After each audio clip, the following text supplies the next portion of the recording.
السلام عليكم ورحمة الله وبركاته. كسو دوادا CAC Journal. maanta waxaan qaadanaynaa 10 yar oo ku saabsan YouTube-ka.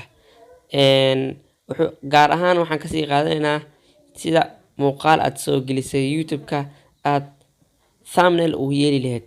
Thumbnail waxaa la dhahaa sawirka soo muuqanaya ka hor intaan muuqaalka la daawanin. muuqaalka dhexdiisana lagu nax arki maayo marka la daawado. marka hore waxaad u baahan tahay kaliya YouTube Studio. YouTube Studio waa application kan idin muuqda. hadduusan kuu degsanin ka soo degso Play Store-ka oo waxaad qoraysaa kaliya YouTube Studio.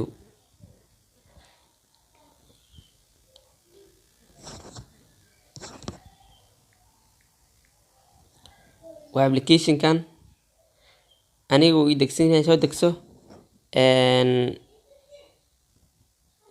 kadib soo fur waxa ku soo baxaya dhammaan muuqaaladii aad soo gelisay halkan. muuqaaladii aad soo gelisay halkan ayaad ku soo baxaya. kadib waxaad dooranaysaa muuqaalka aad doonaysid inaad thumbnail u yeeshid. tusaale ahaan muuqaalkan muuqaalka markaad ku dhufatid kadib ku dhufo calaamadda qalinka oo eg.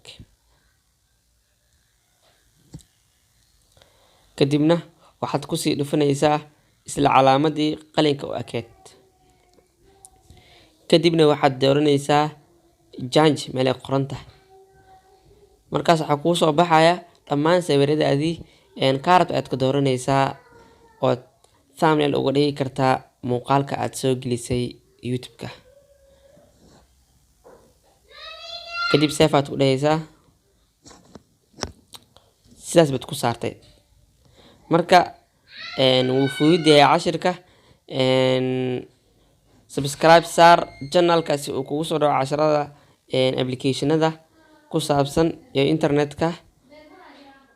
waad mahadsantihiin.